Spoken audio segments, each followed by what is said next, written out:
कुबू सईद ख़ान जी UC ढोरे ऐं UC बगू Daro जे मुख़्तलिफ़ बोर्ड सटियल ॻोठनि जे रहवासनि जो समाजी NGOs ऐं उन जे फोकल पर्सन मखदूम मक्सी पारां सर्वे प्लान में ॻोठ शामिल न करण ख़िलाफ़ अॼु 7 ॾींहं बे कची पुल जे अल मुर्तज़ा चौक ते बुख हड़ताल कैंप क़ाइमु करे एहतजाजी मुज़ाहिरो कयो ऐं सख़्त नारेबाज़ी कई। मुज़ाहिरीन जे हथनि में प्ले कार्ड हुआ जिन ते समाजी NGO ऐं फोकल पर्सन ख़िलाफ़ नारा पिणु लिखियल हुआ।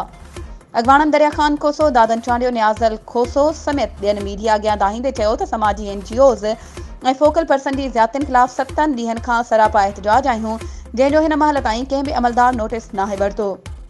हुननि निगरान हुकूमत खां मुतालबो कंदे चयो त नोटिस वठी संदनि जा जाइज़ मुतालबा मञी करे ॿाहिरि कयो वञे। वधीक ख़बरुनि ऐं अपडेट्स जे लाइ असांजे चैनल खे सब्सक्राइब कयो